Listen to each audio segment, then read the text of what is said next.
बिस्मिल्लाहिर्रहमानिर्रहीम। अस्सलाम वालेकुम। Welcome to another lecture of complete lecture of Punjab land revenue act 1967। वो अनदर इसलिए कहती हूँ क्योंकि मैंने एक लेक्चर सीरीज स्टार्ट की है जिसमें मैं एक ही लेक्चर में कोशिश करती हूँ कि पूरा का पूरा लॉ डिस्कस करना, मतलब सिर्फ कंसेप्ट उसके हर सेक्शंस का कॉन्सेप्चुअल पूरा का पूरा सेक्शन रीड नहीं करती हूँ क्योंकि वो तो रीडिंग आप खुद भी कर सकते हैं। तो सिर्फ कंसेप्ट, क्योंकि लॉ को समझना ज़रूरी है, लॉ को याद करने की ज़रूरत नहीं होती। जो लोग लॉ के सेक्शंस को रट्टा लगाने की कोशिश करते हैं या पूरा का पूरा एक्ट रटने की कोशिश करते हैं वो बहुत गलत काम करते हैं। गलत काम से मुराद नेगेटिव नहीं, मतलब टाइम वेस्ट करते हैं। इसकी कतन ज़रूरत नहीं है, ना किसी एग्ज़ाम में, कम्पिटिटिव एग्ज़ाम में। इवन के जज के हवाले से भी कहा जाता है कि law must be written on the sleeves of a जज। तो ये नहीं कहा गया कि लॉ जो है वो जज के दिमाग में पूरा का पूरा उसे हिफ्ज़ होना चाहिए। ज़रूरी जो चीज़ है वो ये है कि कॉन्सेप्ट होना चाहिए, मतलब उसको समझ आनी चाहिए कि कौन सी प्रोविज़न कौन से लॉ की क्या कहती है। तो ये सबसे ज़्यादा ज़रूरी चीज़ होती है। तो वो इसी के लिए मैं एक कोशिश कर रही हूँ, तो वो ताकि इससे ज़ाहिर है मुझे भी फ़ायदा होगा क्योंकि मैं पढ़ लेती हूँ पूरा का पूरा लॉ। ऑलमोस्ट 1 घंटे में कोशिश करती हूँ कि पूरा का पूरा। ये जो पंजाब लैंड रेवेन्यू एक्ट है इसके 184 सेक्शंस है, तो मेरी कोशिश है कि 184 सेक्शंस को मैं एक ही लेक्चर में एक ही घंटे में पूरा का पूरा डिस्कस कर लूँ, ताकि कॉन्सेप्ट समझ आ जाए कि एक्चुअल में लैंड रेवेन्यू एक्ट है क्या चीज़। तो शुरू करते हैं। ये 7 दिसंबर 1967 को इनेक्ट हुआ था और इसकी इन्फोर्समेंट डेट भी जो है वो प्रोविंशियल गवर्नमेंट जो दिन नोटिफाई करेगी तो वो आएगी। इसके ना आगे से रूल्स भी बने हुए हैं, तो वो रूल्स भी मैं अगले लेक्चर में डिस्कस करूँगी। इसमें सिर्फ और सिर्फ एक्ट डिस्कस करूँगी। अच्छा जी, इसकी प्रीएम्बल क्या कहती है कि ये एक्ट बनाया गया है कंसोलिडेट करने के लिए, अमेंड करने के लिए law relating to maintenance of records of rights. Records of rights को उर्दू में जो लोग कोर्ट्स की प्रैक्टिस करते हैं और ख़ासतौर पर सिविल की प्रैक्टिस करते हैं या सिविल में इंटरेस्ट लेते हैं उनको उन्होंने टर्म सुनी होगी जमाबंदी, या जिस तरह ये जमाबंदी होती है रिकॉर्ड ऑफ राइट्स, मतलब राइट्स का रिकॉर्ड रखा जाता है कि कौन सी ज़मीन पर किसका राइट बनता है और कितना राइट बनता है। उन सब का रिकॉर्ड जो है वो रेवेन्यू ऑफिसर रखता है और लैंड रेवेन्यू एक्ट उसी को डील करता है मेनली। उसके अलावा assessment and collection of land revenue के कलेक्शन और असेसमेंट के लिए भी असेसमेंट होते हैं, उसको असेस करना कि किसकी प्रॉपर्टी जो है वो कितनी है और उसके ऊपर कितनी मतलब टैक्स लगता है। उस टैक्सेशन की असेसमेंट की जाती है पहले और फिर उस टैक्स को कलेक्ट किया जाता है। ये बेसिकली रेवेन्यू एक्ट का पर्पज़ है। उसके अलावा इसका क्या पर्पज़ है? Appointment and function of revenue officers की अपॉइंटमेंट और फंक्शंस को भी यही एक्ट डील करता है, और other matters connected with the land revenue administration in the province of Punjab और इंसिडेंटल देयर टू। ये सिर्फ और सिर्फ पंजाब के लिए है, बाकी सूबों ने मतलब सिंध, KP के और बलूचिस्तान वालों ने अलग इस लैंड रेवेन्यू एक्ट एक ही है, उसमें हर सूबा अपने हिसाब से अपनी ज़रूरियात के हिसाब से उसमें अमेंडमेंट कर देता है। इस वजह से ही प्रोविंशियल लॉज बनाए जाते हैं, क्योंकि प्रोविंशियल ऑटोनॉमी है हमारे मुल्क में और हर सूबे के पास पावर्स हैं कि वो अपने सूबे की नीड्स के अकॉर्डिंग ही लॉ को अमेंड कर सके और उसमें चेंजिंग कर सके। तो इस वजह से, लेकिन ये जो मैं एक्ट पढ़ रही हूँ वो सिर्फ और सिर्फ पंजाब के लिए एप्लीकेबल है। लेकिन जो बाकी लॉज हैं, मतलब मेनली चीज़ें तो सेम ही होती हैं, कुछ चंद एक का डिफरेंस होता है, वो फिर आप अपने सूबे के हिसाब से देख सकते हैं कि क्या डिफरेंस है।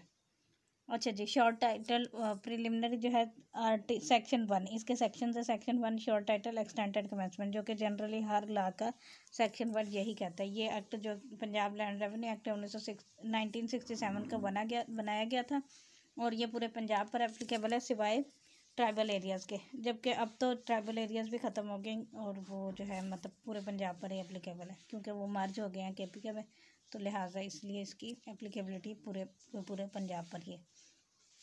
अच्छा, और इसके अलावा ये मैं पहले डिस्कस कर चुकी हूँ कि इसका ऑपरेशन जो है, जो गवर्नमेंट जिस दिन का नोटिफाई करेगी उस दिन से ये ऑपरेट होगा, मतलब अब ये ऑपरेशन में है उस वक्त की बात की गई है। आगे है section 2, power to except any area from provisions unsuited thereto. ये प्रोविंशियल गवर्नमेंट की पावर है कि किसी भी एरिया को अनसूटेड कर सकती है, मतलब किसी भी एरिया को एक्सेप्शन दे सकती है कि इस एक्ट की ऑपरेशन से या इस प्रोविजंस की किसी भी ऑपरेशन से, या मतलब रेवेन्यू किसी जगह पर रेवेन्यू कलेक्ट नहीं करना है या किसी जगह पर असेसमेंट नहीं करनी है, किसी एरिया को एग्जाम्प्ट करार देना है, तो ये गवर्नमेंट की पावर है 2 में। और 3 में जो है exclusion of certain land from operation of this act. ये बोर्ड ऑफ रेवेन्यू की पावर है कि कौन से एरिया को असेसमेंट या कलेक्शन ऑफ रेवेन्यू से एग्जाम्पशन करा दे देनी है, या कोई भी इस एक्ट के किसी भी प्रोविजन को किसी सर्टेन एरिया के लिए एक्सेप्ट कर देना है। इसको हम एक्सक्लूजन क्लास भी कहते हैं। अच्छा जी, आगे है 4 definition. In this act unless there is anything repugnant in the subject और कॉन्टेक्स्ट, सिवाय इसके कि कोई और बात कहीं से सामने आती हो, तो ये जो डेफिनेशन दी गई हैं ऑलमोस्ट 28 डेफिनेशन है। तो ये लफ्ज़ जहाँ जहाँ यूज़ होंगे उसके मीनिंग वही लिए जाएंगे। जैसे कि एग्रीकल्चर ईयर, अब एग्रीकल्चर ईयर जो है वो 1 जुलाई से स्टार्ट होगा, सिवाय इसके कि बोर्ड ऑफ रेवेन्यू जो है वो कोई और डेट नोटिफाई ना कर दे ऑफिशियल गजट में, तो फिर उस दिन से एग्रीकल्चर ईयर स्टार्ट होगा। अदरवाइज जनरली 1 जुलाई से एग्रीकल्चर ईयर स्टार्ट होता है। फाइनेंशियल ईयर भी 1 जुलाई से स्टार्ट होता है। अराजी रिकॉर्ड सेंटर, अराजी रिकॉर्ड सेंटर से मुराद ये जो आजकल हमारे यहाँ रेवेन्यू क्या उसे कहते हैं, कंप्यूटराइज सेंटर बने हुए, वो वाले सेंटर बनाएगी government.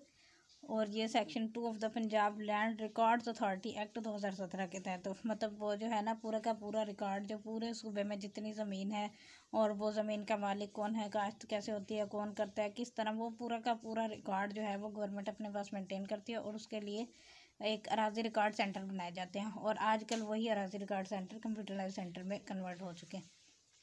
Arrears of land revenue, ये 4 की class 2 arrears of land revenue. Arrear से मुराद जो रेवेन्यू अनपेड होता है ड्यू डेट से पहले, मतलब जैसे बिजली का बिल आता है ना, गैस का बिल आता है कि ये जो है आपने बिल फलान डेट तक पे करना है, वो ड्यू डेट होती है। उस डेट से जैसे ही एक्सीड करेगा तो वो एरियर बन जाता है।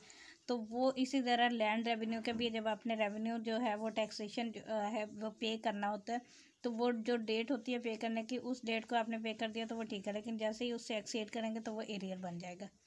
आगे है 4 की class 3 assessment circle. Assessment circle से मुराद वो ग्रुप है, मतलब जो एक से ज़्यादा चीज़ों को वो इकट्ठा करके एक सर्कल बना देते हैं। जैसे कि अगर बोर्ड ऑफ रेवेन्यू जो है वो उनको रिकॉर्ड को इन राइटिंग में करता है और sufficiently homogeneous to admit a common set of rates being used as a general guide in calculating the land revenue to be assessed upon them. मतलब ये है कि एक ही उन्होंने पूरे के पूरे एरिया का असेस कर लिया और उसके बाद एक ही वो सर्कुलेशन जारी कर दिया कि भाई ये इस पूरे इलाके मतलब पूरे मौजे के ऊपर यही रेट अप्लाई होगा। तो ये जो है असेसमेंट सर्कल कहलाता है, और ये बोर्ड की कंसर्न से होता है, उसकी मर्जी के मुताबिक उसकी ओपिनियन से होता है। बोर्ड ऑफ रेवेन्यू से मुराद बोर्ड ऑफ रेवेन्यू जो कि इस्टेब्लिश किया गया है under the board of revenue act 1957 के। आगे है बाउंड्री मार्क फॉर में। बाउंड्री मार्क से मुराद कोई भी मार्क जो कि मतलब एक हदबंदी जिसे कहते हैं, वो हदबंदी कर दिया, वो किसी भी चाहे किसी वो पत्थर लगा के कर दिया, किसी मटेरियल के ज़रिए किया, कोई भी उसने मतलब कोई रस्सी से बांध दिया है, या कोई भी ऑब्जेक्ट मार्क नेचुरल या आर्टिफिशियल जिसकी वजह से वो पता चलता हो कि ये हदबंदी है, तो वो जो है बाउंड्री मार्क कहलाते हैं। 4 की क्लास 6 कमेंसमेंट से मुराद वो shall mean the day on which this act और any provision of this case में भी कम्स इनटू ऑपरेशन। मतलब वो जो ऊपर उसने कहना कि जो प्रोविंशियल गवर्नमेंट जिस दिन ऑफिशियल गजट में नोटिफाई करेगी कि उसी दिन से ही ये इसकी कमेंसमेंट स्टार्ट हो जाएगी। डिफ़ाल्टर, डिफ़ाल्टर से मुराद वो पर्सन है जो कि लाइबल हो एरियर ऑफ लैंड रेवेन्यू का, और इसमें वो पर्सन भी शामिल है जो कि रिस्पॉन्सिबल होता है जिसने श्योरिटी दी होगी। मतलब जिसने एरियर पे करने हैं वो शख्स भी डिफ़ाल्टर कहलाएगा, और अगर उसके किसी शख्स ने श्योरिटी दिया तो फिर वो श्योरिटी भी डिफ़ाल्टर में ही फॉल करेगा अगर वो नहीं पे करता तो। इनकम्बरेंस, इनकम्बरेंस से मुराद कोई भी चार्ज या क्लेम है जो कि अगेंस्ट उस ज़मीन के है जो कि अराइज हो रही है प्राइवेट ग्रांट और कॉन्ट्रैक्ट से। मतलब चार्ज से मुराद कोई भी लाइबिलिटी एक तरह की आती है जो कि उस कॉन्ट्रैक्ट या प्राइवेट ग्रांट से कोई अराइज हो रही है उस लैंड के अगेंस्ट। स्टेट, स्टेट से मुराद कोई भी एरिया है जिसको जो कि सेपरेट जिसका सेपरेट रिकॉर्ड ऑफ राइट्स रखा गया है, या फिर सेपरेटली असेस्ड किया जाता है, या फिर board of revenue general special order के जरिए डिक्लेयर कर देता है कि ये स्टेट है, तो उसको हम स्टेट कहते हैं। स्टेट बेसिकली ज़मीन को कहते हैं, और स्पेसिफाइड ज़मीन जो है वो स्टेट है। 10 होल्डिंग, होल्डिंग से मुराद share of portion of an state. मतलब एक पूरी स्टेट है, जैसे कि एक मौज़ा हम लगा रहे हैं आसान अल्फाज में, तो एक मौज़े में जिसका जो शेयर होगा तो वो उस शेयर को हम होल्डिंग कहते हैं, और वो एक लैंड ओनर की भी हो सकती है और जॉइंटली एक से ज़्यादा लैंड ओनर की भी हो सकती है। 10A है इरिगेटेड लैंड। इरिगेटेड लैंड से मुराद कोई भी लैंड जो कि आबपाशी के ज़रिए, मतलब चाहे वो नहरों के ज़रिए, ट्यूबवेल के ज़रिए, लिफ्ट के ज़रिए, वेल के ज़रिए या किसी भी ज़रिए से वो आर्टिफिशियल मीन्स से अगर वो कोई ज़मीन जो है वो सैराब हो रही है तो उसको इरिगेटेड लैंड कहलाते हैं। 11 कानून गो जो है वो एक डेजिग्नेशन है जो कि सुपरवाइज और ये पटवारी से ऊपर वाला होता है। इसमें टप्पेदार भी शामिल होता है। सुपरवाइजिंग टप्पेदार जो है उसको ही कानून गो भी बनाया जा सकता है या वो भी उस कानून गो में शामिल होता है। 12 लैंडलॉर्ड से मुराद वो पर्सन है जिसको tenant whom a tenant holds land, जिसको टेनेंट मतलब लैंडलॉर्ड जो है वो ओनर कहलाता है एक तरह का। A person who under whom a tenant holds land and to whom the tenant is or but for special contract would be liable to pay rent for the land. मतलब जिसको मज़ारे जो होते हैं ना, मज़ारे जिसको रेंट पे करेंगे या उस लैंड के मतलब हिसाब किताब के हवाले से सारा जिसको वो जवाब दे होंगे वो लैंडलॉर्ड कहलाता है। और इसमें शामिल है lessee of such person and other predecessor and successor of interest of such person. और उस पर्सन के मतलब उस टेनेंट के जो अगर वो लेसी है, मतलब लीज पर ली गई प्रॉपर्टी तो वो लेसी भी और उसके प्रीडिसेसर और सक्सेसर भी उसमें शामिल हैं जिन्होंने उसको वो देना है लैंड लॉर्ड को। 13 में लैंड ओनर में वो पर्सन शामिल है जिसके पास होल्डिंग है और वो ट्रांसफ़र, चाहे वो होल्डिंग ट्रांसफ़र हुई है या उसकी स्टेट में होल्डिंग लेट इन फार्म, मतलब फार्म की शक्ल में है या किसी भी शक्ल में है उसकी वो होल्डिंग, तो वो होल्डिंग वाला पर्सन जो है वो लैंड ओनर। और होल्डिंग क्या होती है? किसी भी स्टेट में एक शेयर ऑफ पोर्शन जो उस ज़मीन का होता है वो लैंड ओनर कहलाता है। आगे 14 लैंड रेवेन्यू से मुराद ऐसा रेवेन्यू जो कि असेस किया जाता है या असेसेबल हो अंडर दिस एक्ट, इस एक्ट के तहत या किसी भी और लॉ के तहत जो कि for the time being in force हो। For the time being force का मतलब होता है कि उस वक्त जो कि एप्लीकेबल लॉ हो, मतलब लॉज रिपील हो जाते हैं, ओमिट हो जाते हैं, तो ऐसा लॉ जो है for the time being in force नहीं कहलाता है। जो कम्स इनटू ऑपरेशन हो उसको हम कहते हैं for the time being in force. उसके अलावा इसमें शामिल है रेट्स जो कि इम्पोज किए गए अकाउंट्स पर। Increase in the value of land due to irrigation की वजह से अगर वो वैल्यू इंक्रीज हो गई है तो फिर उसके ऊपर जो भी रेट्स होते हैं तो उसको भी हम कहते हैं लैंड रेवेन्यू। 15 लीगल प्रैक्टिशनर से मुराद वो प्रैक्टिशनर है जो कि लीगल प्रैक्टिशनर एक्ट 1879 ने बताया है, सिवाय मुख्तार के। मुख्तार इसमें शामिल नहीं है। 16 नेट एसेट से मुराद वो state or group of state है जिसको estimated or average annual surplus produce of such state or group of states remaining after deduction of the ordinary expense of cultivation as ascertained or estimated.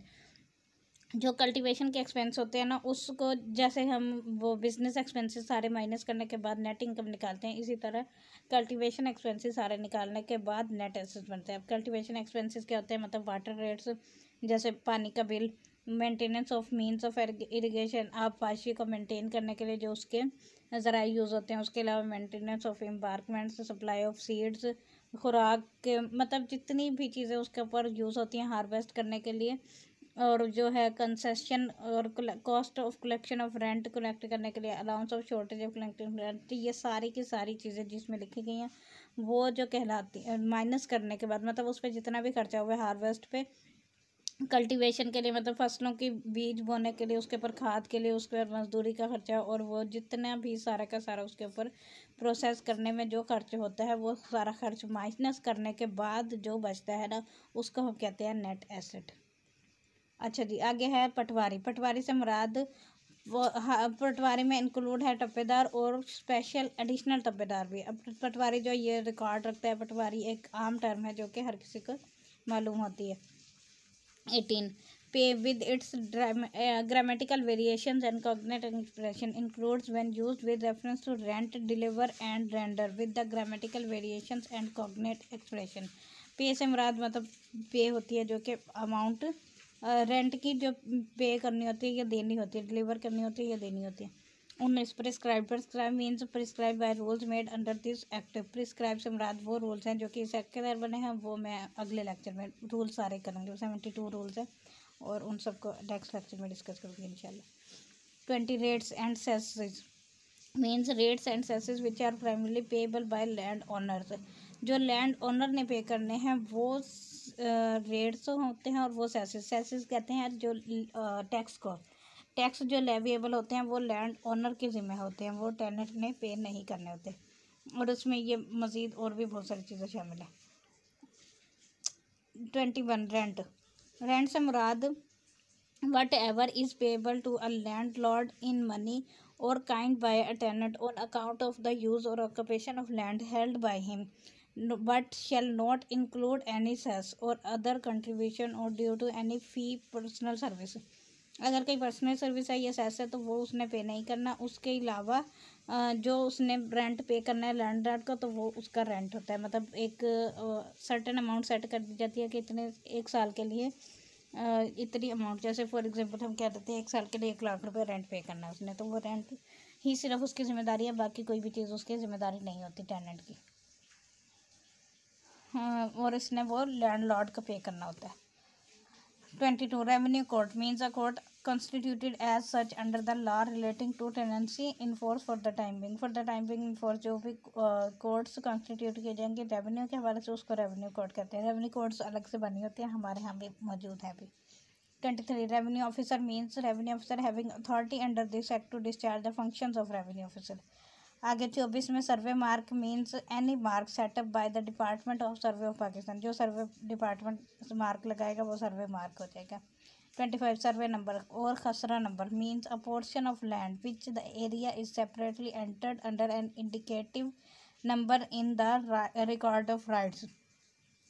26 tenant means a person who holds land under another person and is or but for a special contract would be liable to pay rent। जो rent पे करना होता है जिसने, चाहे वो mortgagee है, मतलब मॉर्गेजी है लैंड ओनर का, वो भी टेनेंट में की डेफिनेशन में फॉल करता है। उसके अलावा अगर किसी को होल्डिंग अगर किसी को ट्रांसफ़र हुई भी है, मतलब उस मज़ारे जिसे कहते हैं, मज़ारे बेसिकली टेनेंट होते हैं। Person who takes from government lease, अगर गवर्नमेंट से भी कोई लीज पर कोई प्रॉपर्टी ले लेता है तो वो भी टेनेंट कहलाएगा।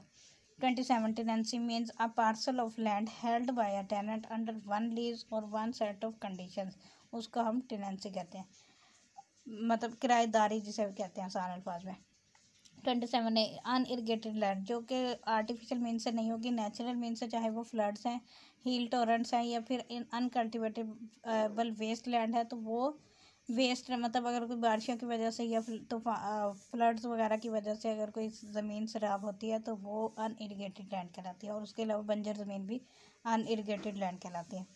28 विलेज ऑफिसर। विलेज ऑफिसर से मुराद हर वो पर्सन है जो कि अपॉइंट किया गया है इस एक्ट के तहत, या जिसकी ड्यूटी है कलेक्ट करना, मतलब टैक्स कलेक्ट करना या सुपरवाइज करना कलेक्शन को, और रेवेन्यू की स्टेट की रेवेन्यू के। और इसमें शामिल है कानून गो, पटवारी, जाबित्स, कोटार्स और टप्पेदार्स, पियंस, अरबाब्स, रईस एंड हेडमैन या लंबरदार।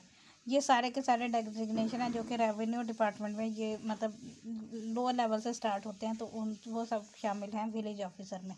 विलेज ऑफिसर के ऊपर फिर वो तहसीलदार होता है और उसके ऊपर असिस्टेंट कमिश्नर, उसकी सारी हिरार्की भी हम पढ़ते हैं। Section 5 province to be divided into divisions and districts। The government may by notification create divisions in the province। Government जो है वो नोटिफिकेशन के ज़रिए डिवीज़न क्रिएट कर सकती है इन प्रोविंस में, और वो किसी डिवीज़न एक प्रोविंस में एक भी या एक से ज़्यादा भी नोटिफाई कर सकती है, ये गवर्नमेंट के डिस्क्रेशन है। सेक्शन 6 कहता है district be divided into sub division. District जो है वो सब डिवीज़न में डिवाइड किए जाएंगे और इसको भी गवर्नमेंट नोटिफाई करेगी। आगे है chapter 3 appointment and powers of revenue officers appointment. Section 7 classes of revenue officer.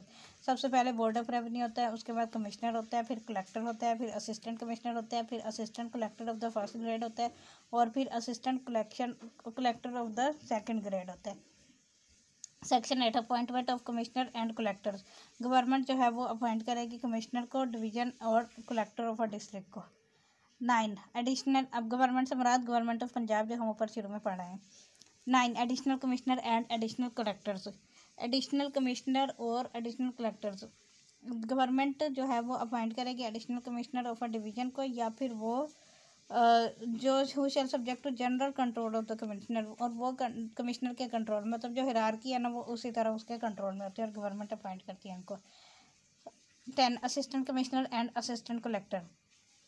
Government may appoint in a district as many assistant commissioner and assistant collector. जितने चाहे गवर्नमेंट वो असिस्टेंट कमिश्नर या assistant collector appoint कर सकती है। 11 tehsildar. Chief officer of interested with the local revenue administration of a tehsil shall be called the tehsildar. Tehsildar का जो chief officer है उसको हम तहसीलदार कहते हैं, और उस तहसीलदार को असिस्टेंट कलेक्टर की पावर भी कन्फर की जा सकती हैं। 12. Certain appointments to be notified. The appointment of all officers under this chapter shall be notified. Notification में मतलब ऑफिशियल गजट में नोटिफाई किया जाएगा कि फ़लाँ शख्स को अपॉइंट कर दिया गया, ताकि जो पब्लिकली मतलब पब्लिक को अभी अवेयरनेस होती है कि फ़लाँ शख्स फ़लाँ इलाके का जो है वो ऑफिसर ऑफिशियली अपॉइंटेड है, कोई ऐसी वो ना कर देना फ्रॉड वगैरह का एलिमेंट ना आए। 13. Superintendence and control of revenue officer. जो बोर्ड ऑफ रेवेन्यू है वो कंट्रोल करेगा subject to the control of government. मतलब जो सुपीरियर कंट्रोल है वो तो है ही है गवर्नमेंट का, लेकिन गवर्नमेंट के बाद जो है वो बोर्ड ऑफ रेवेन्यू कंट्रोल करता है इस सारे डिपार्टमेंट को। 14. Power to distribute business and withdraw and transfer cases. Board of revenue की पावर है कि वो विड्रा इसका बिजनेस डिस्ट्रीब्यूट करे, मतलब कौन से ऑफिसर ने कहाँ पर काम करना है और क्या काम करना है और किसके पास कौन सी पावर है, तो उसका ट्रांसफ़र करने का और सेस करने का भी वो बोर्ड ऑफ रेवेन्यू की पास पावर है। आगे 15. Combination of officers. It shall be lawful for government to appoint one of the same person being otherwise competent according to law to any two or more of the offices provided for this in this chapter। मतलब एक शख्स को एक से ज़्यादा ओहदे भी दिए जा सकते हैं, जैसे कि वो पटवारी था तहसीलदार था तो फिर तहसीलदार को असिस्टेंट कमिश्नर का भी या असिस्टेंट कलेक्टर का ओहदा भी दिया जा सकता है, तो वो अगर कम्पिटेंट पर्सन है तो वो एक से ज़्यादा ओहदों पर भी फाइज हो सकता है। 16. Conferment of powers of revenue officers. Government जो है वो नोटिफिकेशन के ज़रिए कन्फर करेगी पावर्स किसी भी कमिश्नर को, कलेक्टर को, या कोई भी किसी का भी पावर करनी हो, और गवर्नमेंट भी विड्रा भी कर सकती है। जो पावर देता है वो पावर ले भी सकता है। 17. Functions of revenue officer. Revenue officer का फंक्शन क्या होता है, सिवाय इसके जो class revenue officers by except where the class of revenue officer by whom any function is to be performed is specified.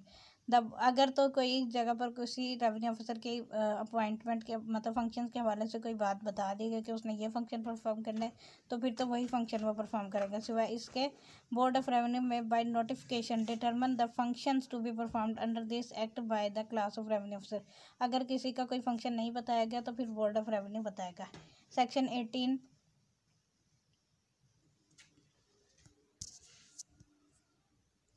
Section 18. Retention of powers by revenue officers on transfer.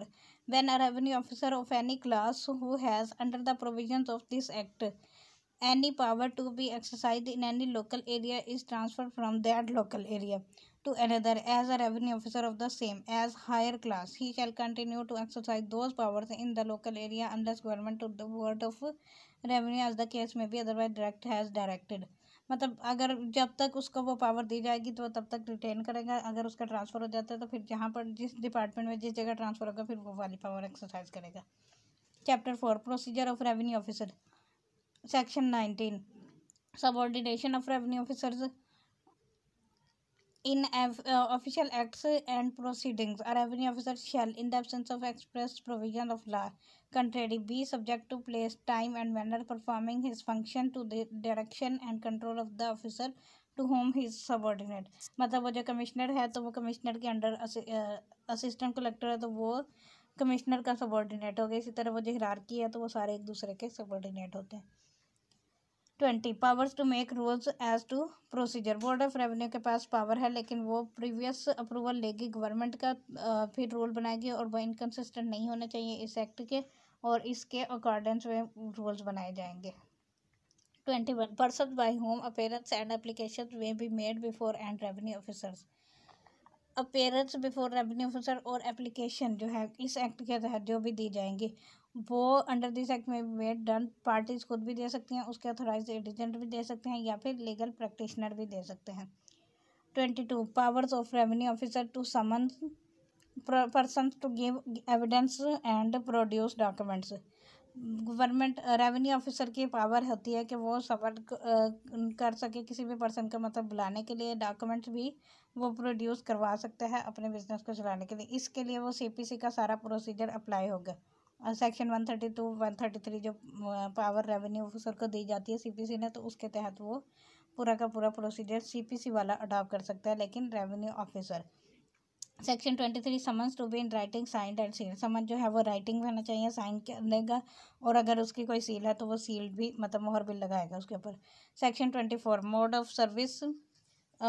Service of summon. Summon की service का mode, ये पूरा का पूरा तरीका order 5 वाला इसमें लिखा गया, जो कि सीपीसी का ऑर्डर 5, मतलब उसमें उसको पहले समन भेजा जाएगा, फिर अगर वो नहीं वो मिलता तो फिर कापी अफिक्स कर दी जाएगी उस पर, मतलब वहाँ पर उसके जो भी उसकी रेजिडेंस है वहाँ पर चिपका दिया जाएगा, और उसके बाद उसको वो नहीं बुलाता तो फिर पब्लिकेशन की जाती है। अब सारा का सारा जो प्रोसीजर है वो ऑर्डर 5 वाला, जो कि मैं सीपीसी के लेक्चर में पहले अभी वो नेक्स्ट अपलोड कर दूँगी इंशाल्लाह।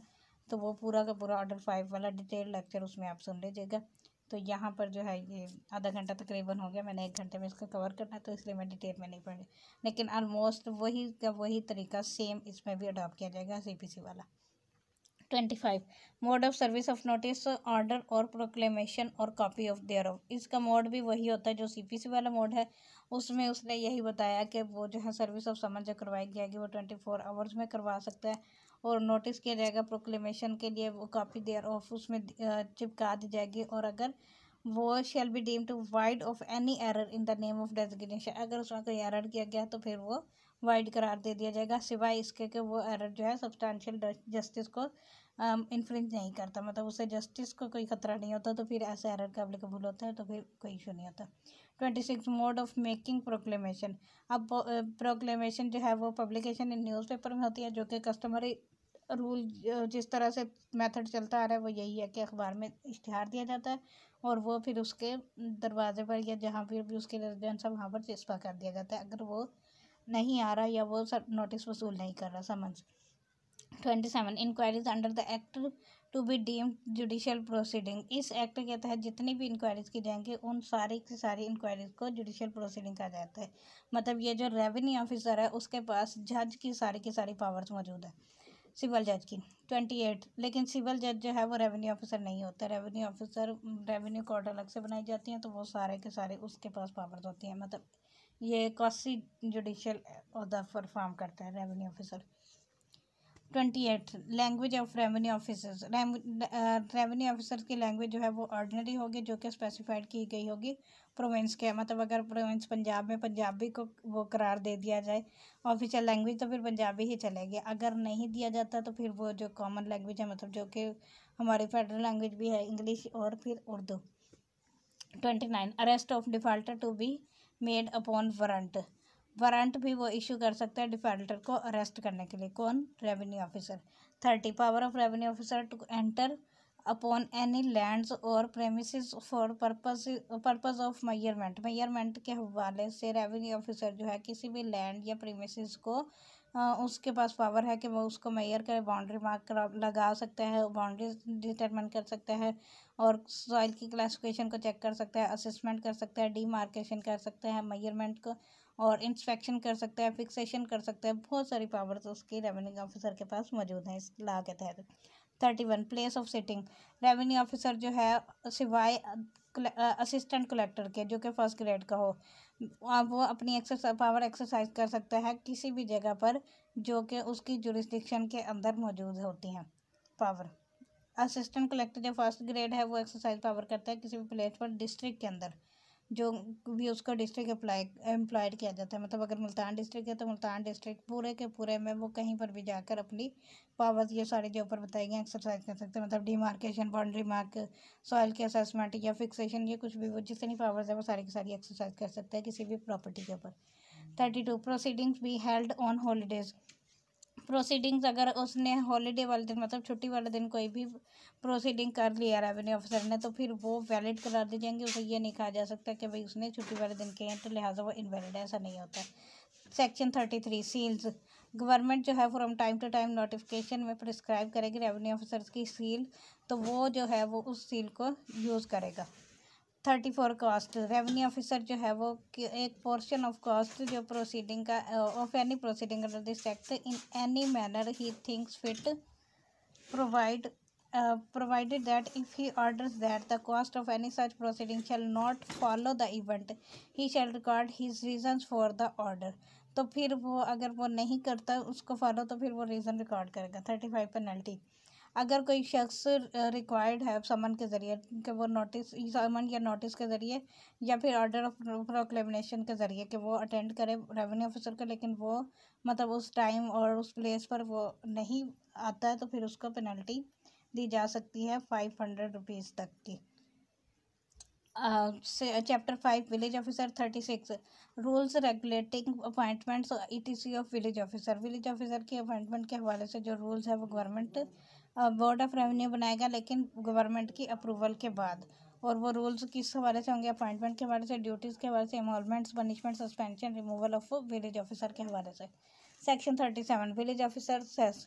विलेज ऑफिसर की सेस जो है गवर्नमेंट बाय नोटिफिकेशन में इम्पोज करेगी of the state in the province, किसी भी प्रोविंस के सेस के हवाले से, और जो कि विलेज ऑफिसर सेस कहलाएगी. 38 restrictions on attachment or assignment of remuneration of village officer. Village officer के ऊपर रिस्ट्रिक्शन या अटैचमेंट या असाइनमेंट ऑफ रिम्यूनरेशन के हवाले से जो भी मेंशन्ड है अंडर आर्टिकल 1, ये जो सब सेक्शन 37 है उसमें, not liable to attachment in execution of a decree और ऑर्डर ऑफ अ सिविल और revenue code. An assessment of or charge on or an agreement to assign or charge any such remuneration shall be void unless it authorized by rules made by the Board of Revenue in this behalf. Board of Revenue ने जो भी rules बनाए हैं village officer के attachment के हवाले से, assignment, remuneration के हवाले से, तो वो उसी के अकॉर्डिंग चला जाएगा, अदरवाइज वो इनवैलिड हो वाइड होंगे. Chapter 6 record.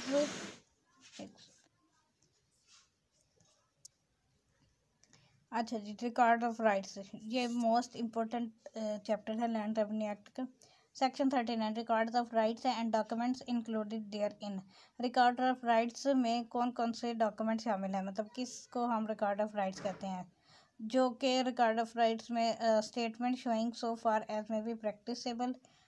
जो भी पर्सन लैंड ओनर्स हैं, टेनेंट है या फिर इंटाइटल है रेंट रिसीव करने का, प्रॉफिट्स लेने का और प्रोड्यूस लेने का, जो उस लैंड को ऑक्यूपाई कर रहा है उसकी मतलब डिस्क्रिप्शन सारी लिखी जाती है, और उस प्रॉपर्टी की नेचर क्या है, एक्सटेंट क्या है, उसका इंटरेस्ट क्या है, पर्सन का किस हद तक और कितने लोगों का उसमें मतलब इंटरेस्ट है, कंडीशंस, लाइबिलिटी उसके हवाले से, और रेंट जो लैंड रेवेन्यू एक्ट का रेट्स, उसका सेस, और कोई भी अदर पेमेंट जो कि ड्यू है गवर्नमेंट को, या कोई भी statement of customs respecting rights and liabilities in state, map of the state, उस स्टेट का नक्शा भी उसमें शामिल है. Such other documents as the board of revenue may with the previous approval of the government prescribes. Section 40 कहते हैं making of special revision of records of rights.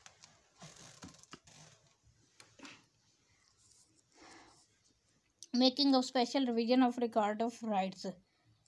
Record of rights को रिवाइज भी किया जाता है जब बोर्ड ऑफ रेवेन्यू को ये लगता है कि रिकॉर्ड ऑफ राइट किसी स्टेट का एग्जिस्ट नहीं कर रहा, और एग्जिस्टिंग रिकॉर्ड ऑफ राइट जो है वो उसको स्पेशल रिवीजन की ज़रूरत है, तो फिर बोर्ड ऑफ रेवेन्यू जो ऑफिशियल गजट में नोटिफाई करेगा, और ताकि वो डायरेक्ट करेगा रिकॉर्ड ऑफ राइट्स को मेंटेन करने के लिए, उसको बनाने के लिए, उसको रिवाइज करने के लिए. तो ये बोर्ड ऑफ रेवेन्यू की पावर है. 41 periodical records. The collector shall be prepared by the Patwari of each state periodically. Periodically record बनाएगा जो हर 3 महीने बाद होते हैं पीरियोडिकल, या एनुअली भी हो सकता है कि हर साल वो बनाया जाएगा, 4 साल बाद भी हो सकता है, वो टाइम उसमें स्पेसिफाई किया जाता है. In addition of the records amended in accordance with the provision of this chapter, such addition of the record right shall be called the periodical record. एक होता है रिकॉर्ड ऑफ राइट्स और एक periodical record होता है जो कि periodically maintain किया जाता है, और पटवारी इसको मेंटेन करता है कलेक्टर के कहने पर. 41A preparation of computerise record. Computerise record को प्रिपेयर बोर्ड जो है वो बोर्ड ऑफ रेवेन्यू की ये पावर है कि वो कंप्यूटराइज रिकॉर्ड को मेंटेन करवाए. 41B computerise periodical records. इसी तरह कंप्यूटराइज पीरियोडिकल रिकॉर्ड को मेंटेन करवाने की पावर जो है वो कलेक्टर के पास है, और वो जो कलेक्टर मेंटेन करेगा लेकिन बोर्ड ऑफ रेवेन्यू के डायरेक्शन पर. 42 making of that part of periodical records which relates to land owners. अगर कोई रिकॉर्ड जो है वो लैंड ओनर से रिलेटेड है तो फिर उसका भी पीरियडिकल रिकॉर्ड मेंटेन किया जाएगा, और वो रिकॉर्ड जो है वो रिपोर्ट बनाई जाएगी रोज़नामचे में, maintained in the prescribe manner, और उसकी कॉपी फर्निश की जाएगी, और उसकी report recorded free of cost to the person making the record, और उसकी कॉपी सेंड की जाएगी उस रिपोर्ट की 1 हफ्ते के अंदर अंदर its received by him to the office of the union administration within which state is situated. और अगर कोई शख्स acquiring the right is a minor, और अगर किसी शख्स का राइट जो बनता है वो माइनर है, और या फिर अदरवाइज अनेबल है उस रिपोर्ट का देने का, ये तो फिर उसका गार्डियन या कोई भी पर्सन जो इसकी प्रॉपर्टी का चार्ज रखता है तो वो पटवारी को रिपोर्ट करेगा, और पटवारी जो है वो एंटर करेगा रजिस्टर में उसकी म्यूटेशंस को, और हर उस रिपोर्ट को जो कि उसने बनाई होगी सेक्शन 1 और 2 के तहत, और उसको एंट्री को वो रोज़नामचे में अपने रजिस्टर में म्यूटेशन रजिस्टर में वो उसको दर्ज करेगा, और पटवारी जो है वो रिकॉर्ड करेगा जो भी displayed in such manner as be prescribe, उस तरीके से रिकॉर्ड करेगा जो कि उसको तरीक़ाकार बताया गया है। काफ़ी सारे उसके ये सारी की सारी पटवारी की पावर हैं कि वो उसने रिकॉर्ड को मेंटेन करना है किस किस तरीके से करना है। 42 है report of acquisition of rights with effect from the date notified under section 2 section 41A a person during acquiring a right in any state is inheritance purchase.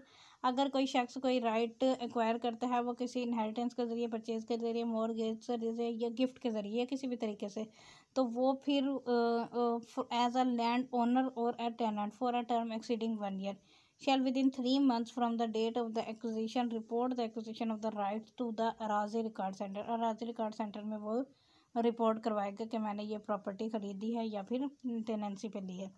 43 making of that part of periodical records which relates to other persons. अगर कोई periodical मतलब ऐसी property है जो कि relate कर रही है दूसरे पर्सन के हवाले से, तो फिर उसका भी रिकॉर्ड मतलब दूसरे पर्सन से मुराद किसी का उसमें एक्विजिशन ऑफ इंटरेस्ट है या किसी का कोई राइट बनता है उस प्रॉपर्टी में। If it is undisputed be record by the patwari prescribe manner, if it is disputed be entered by the patwari in the register of mutations.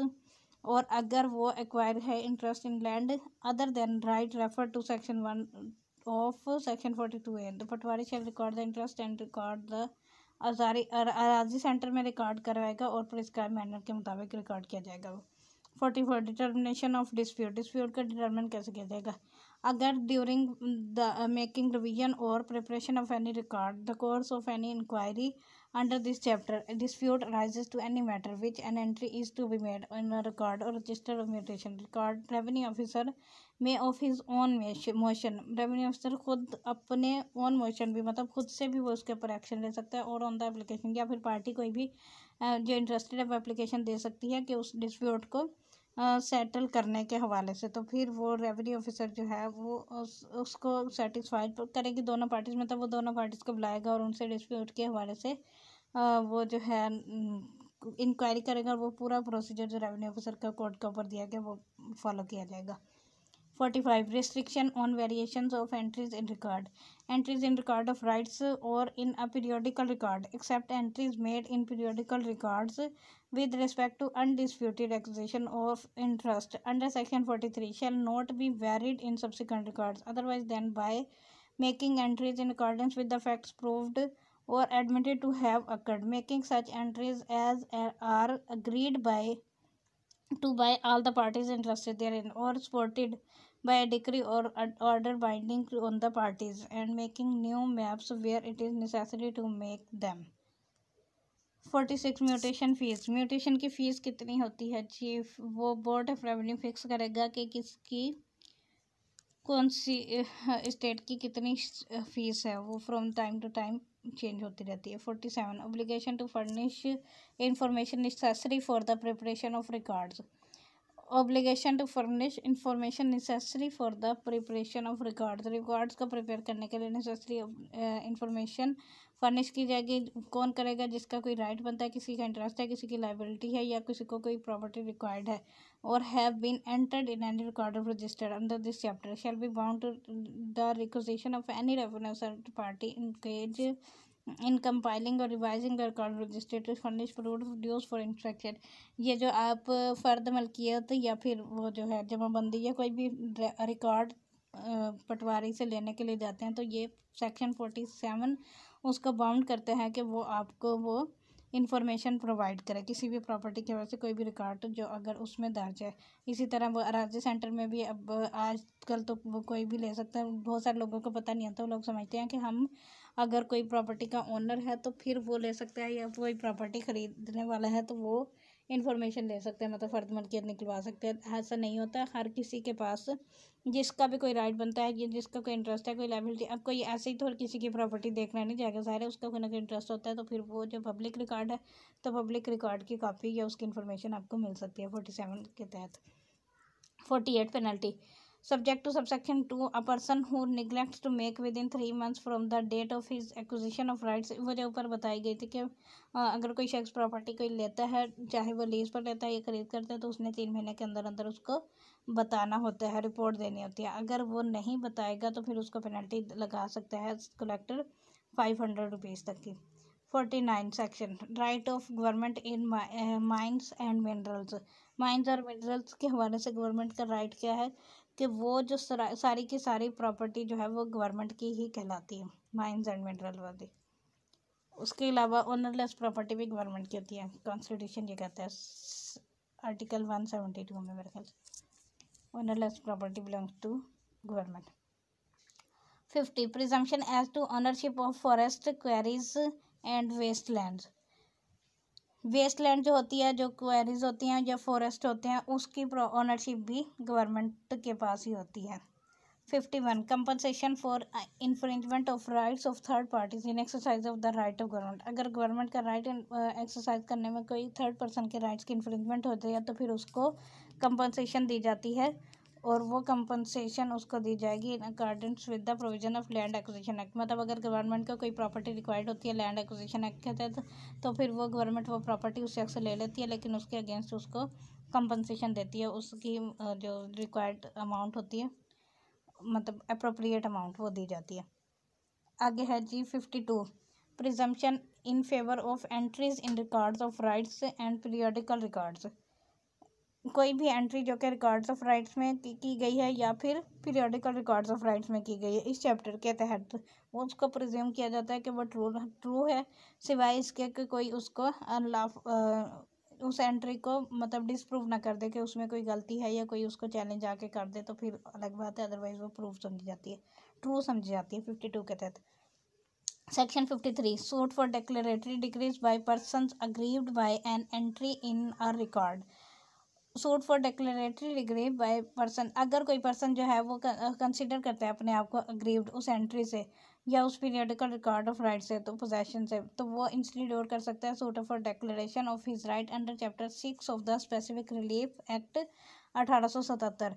मतलब सेक्शन 42 के तहत डिक्लेरेशन का दावा, जिसे हम कहते हैं सूट फॉर डिक्लेरेशन, वो फाइल कर सकते हैं अंडर सेक्शन 42। दावा इस्तकरार हक, सॉरी माइंड में नहीं आ रहा था उर्दू में क्या कहते हैं सूट फॉर डिक्लेरेशन। इस्तकरार हक का अगर आप कोर्ट्स में जो लोग जाते हैं ना, बेशक नए नए भी जानना शुरू हुए, तो उन लोगों को एक दावा नज़र आता है जो हर किसी ने दायर किया होता है, दावा इस्तकरार हक। तो वो इस्तकरार हक जो है वो लैंड रेवेन्यू का सेक्शन 53 उसका पावर देता है कि अगर कोई किसी डॉक्यूमेंट को चैलेंज करता है, मतलब किसी की रजिस्ट्री को आप चैलेंज कर रहे हैं, किसी गिफ्ट डीड को, विल को चैलेंज कर रहे हैं कि वो जो है ट्रू नहीं है, फेक है, तो उसके लिए वो सेक्शन 42 स्पेसिफिक रिलीफ एक्ट के तहत दावा दायर किया जाता है इस्तकरार है कि डिक्लेरेशन का। तो ये लैंड रेवेन्यू एक्ट भी आपको एम्पावर करता है इसमें। 54 records of right and periodical records of group of state. एक से ज़्यादा स्टेट का भी वो रिकॉर्ड या पीरियोडिकल रिकॉर्ड जो है वो मेंटेन किया जा सकता है। पहले हमने बात की थी वो एक स्टेट की, तो एक से ज़्यादा स्टेट का इकट्ठा रिकॉर्ड भी बनाया जा सकता है। 54 A power to call for information.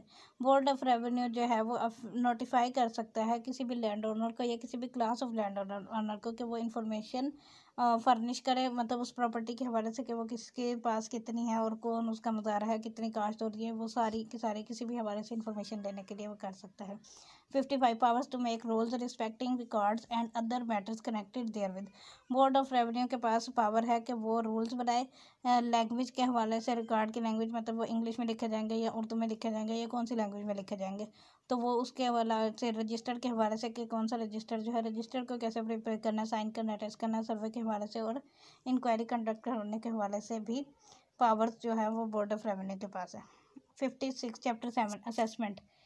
56 assessment of land revenue. Land revenue की असेसमेंट वाली पावर, तमाम लैंड जितनी भी है चाहे वो किसी भी पर्पस के लिए बनाई गई हैं, किसी भी जगह पर सिचुएट करती हैं, और जो लैंड पेमेंट के लिए लैंड रेवेन्यू गवर्नमेंट की लाइबल है एक्सेप्ट वो सारी की सारी लैंड जो है असेसमेंट की जाएंगी, सिवाय उसके कि वो लैंड अगर कोई एग्जाम्प्ट करार दी गई है, वो किसी ऐसी विलेज साइड पर मौजूद है मतलब जो कि इंक्लूड नहीं है उसमें, या फिर कंटोनमेंट लिमिट्स वाली property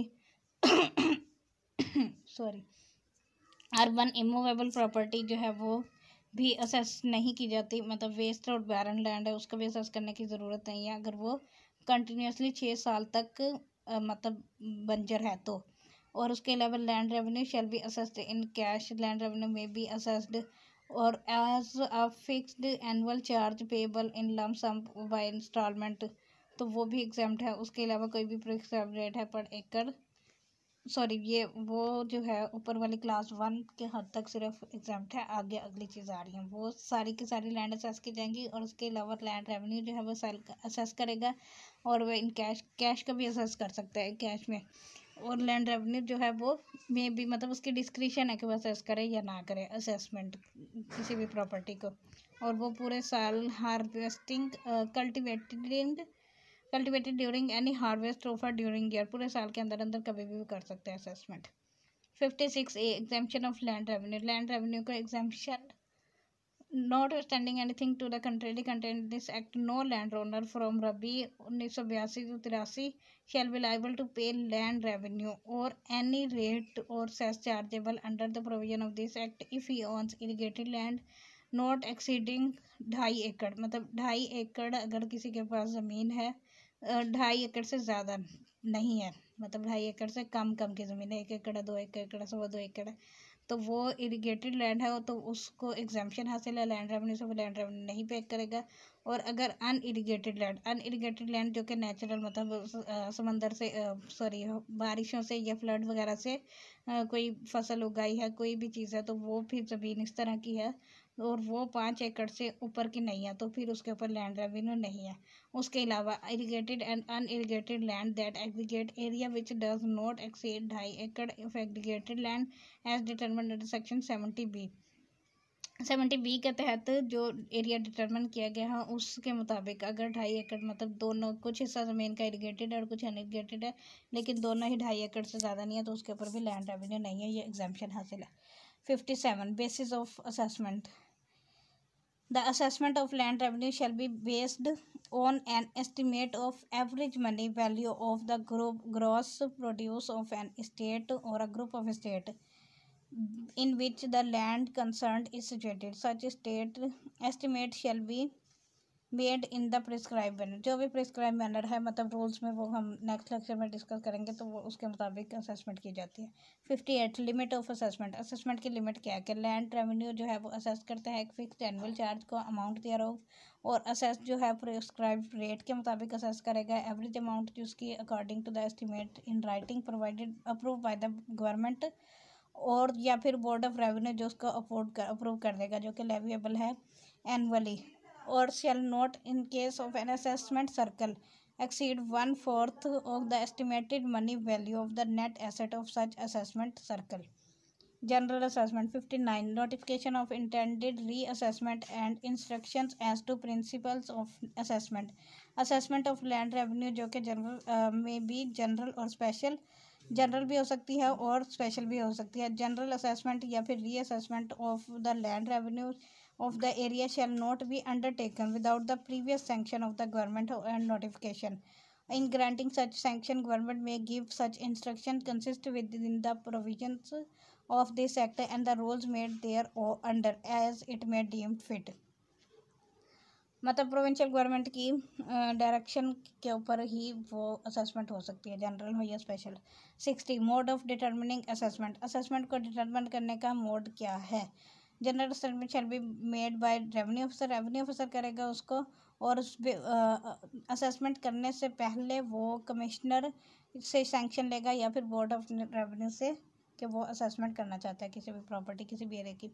61 announcement of assessment after consideration of the proposal submitted by revenue officer, revenue officer proposal देगा कमिश्नर को कि वो असेसमेंट करना चाहता है, और उसके 60 दिन के अंदर अंदर बोर्ड ऑफ रेवेन्यू जो है वो पास करेगा एक ऑर्डर, जो भी उसको मुनासिब लगता है। मतलब अगर उसको असेसमेंट करनी चाहिए तब भी या नहीं करनी चाहिए तो भी वो ऑर्डर पास करेगा, और रेवेन्यू ऑफिसर और फिर उस ऑर्डर की परसुएंस में असेसमेंट करेगा हर स्टेट की जो भी कंसर्न है, और उसको वो अनाउंस करेगा उस मैनर में जो कि रूल्स के मुताबिक प्रिस्क्राइब किया गया है। 62 application for reconsideration of assessment, assessment की रिकन्सिडरेशन के लिए भी असेसमेंट एप्लीकेशन दी जा सकती है। कोई भी लैंड ओनर 30 दिन के अंदर अंदर, जिस दिन वो अनाउंसमेंट की गई है असेसमेंट की, तो उस 30 दिन के अंदर अंदर वो एप्लीकेशन दे सकता है कि वो रीअसेसमेंट करवाना चाहता है, तो फिर रीअसेसमेंट हो सकती है। 63 confirmation and duration of assessment, assessment की कंफर्मेशन और duration. An assessment the undertaking of which has been sanctioned under the provision of section 59 shall not be considered final until it has been confirmed by the board of revenue, board of revenue confirm करेगा तो assessment confirm होगी। 64 duration of assessment, assessment की duration board of revenue जो है वो जब confirm करेगा assessment को, तो वो under section 63 fix a period for time which the assessment shall remain in force, the period जो है वो 20 साल से ज़्यादा का नहीं होना चाहिए। 65 assessment to remain in force till new assessment takes effect, assessment अगर वो नई असेसमेंट जब तक नहीं हो जाती, पुरानी असेसमेंट जो है वो ख़त्म नहीं होगी, जैसे ही नई असेसमेंट आएगी तो पुरानी असेसमेंट ख़त्म हो जाएगी।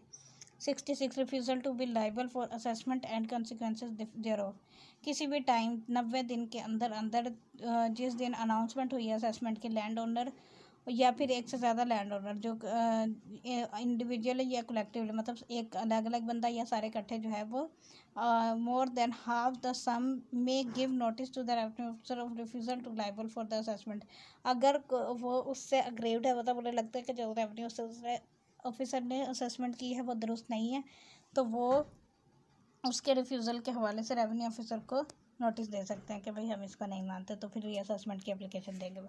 67 distribution the assessment of an state over the holdings comprised therein, अगर कोई असेसमेंट जो है वो अनाउंस की गई है सेक्शन 61 के तहत, और द होल पूरी की पूरी या उसका कोई पार्ट हिस्सा फिक्स जो किया गया असेसमेंट के स्टेट का for a term of years, 1 साल के लिए, रेवेन्यू ऑफिसर जो है before the date on which the first instalment thereof becomes payable make an order distributing it over the several holdings comprised in the state and make the publish of record of distribution, मतलब वो पूरी की पूरी property में distribute कर देगा assessment के फलां होल्डिंग वाला की इतनी है और फलां की इतनी है। 68 application for amendment of the distribution of an assessment, और अगर उसकी डिस्ट्रीब्यूशन में किसी को कोई प्रॉब्लम है तो उसके अमेंडमेंट के लिए एप्लीकेशन दे सकते हैं 30 डेज़ के अंदर अंदर। 69 appeals from orders under section 62 and 68, अब 62 और 68 के तहत जो भी ऑर्डर होगा उसके खिलाफ अपील हो सकते हैं, मतलब अपीलेबल ऑर्डर है।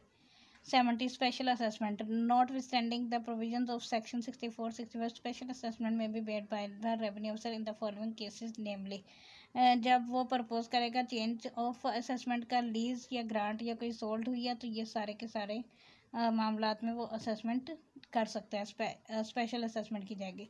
78 notwithstanding anything to the contrary content in this act from rabi 1982 to 1983, every landowner of the categories mentioned below shall, in addition to the land revenues assessed under the provision of section 57 and 70, be liable to pay land revenue at the enhanced rate mentioned against each category. ये सारी category दी गई हैं जिसके हवाले से जिसने जितना वो पोर्शन उसका पे करना है।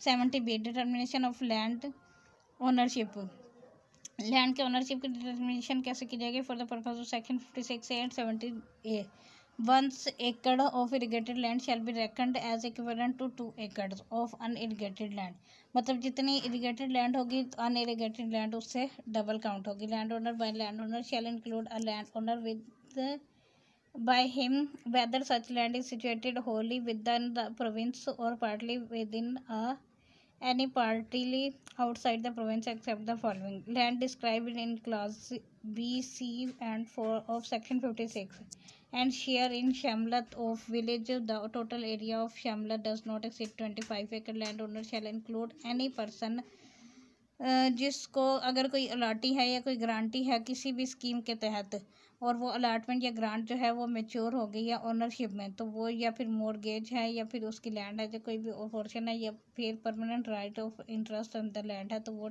उसकी ओनरशिप को डिटरमिन करते हैं। मतलब इन तरीक़ों से कोई शख्स ओनर बन सकता है। 70C information about increase in the extent of ownership. Ownership की एक्सटेंशन के हवाले से information. A person who after the 10th day of November 1975 acquires the land or increases the extent of his ownership a land by such acquisition owns land in more than one patwar circle, whether such land is situated within the province or partly within the partly outside। मतलब कुछ हिस्सा किसी जगह पर कुछ जगह पर है तो फिर और land owner who fails without reasonable cause to comply with the provision of section 1 rules. मतलब वो जो ऊपर बात की गई थी ना कि उसने लैंड ओनर ने उसको नोटिफिकेशन करना है, तो ये उस हवाले से बात की गई है कि वो भी उसको टीम इंफॉर्मेशन देना ज़रूरी होता है, अगर नहीं देगा तो वो पेनल्टी लगाई जाती है। 70D change in the basis of information exemption और असेसमेंट। अगर कोई लैंड ओनर जो कि इंटेंडेड है किसी एग्जाम्पशन का 56 और 56A से तहत from the payment of land revenue और बाद में वो चेंज हो जाती है, तो फिर वो एग्जाम्पशन ज़ाहिर उसकी ख़त्म हो जाएगी और उसने उसको पे करना है। 70E एग्जाम्पशन और assessment of land revenue. Notwithstanding anything content in this act, government जो है from time to time notification में प्रिस्क्राइब करेगी वो मेथड या प्रोसीजर जिससे एग्जाम्पशन दी जाती है असेसमेंट के हवाले से या फिर डिटरमेंट और अनाउंस। मतलब कोई भी एग्जाम्पशन जो भी गवर्नमेंट देगी तो वो उसको ऑफिशियल गज़ट में लिखेगी।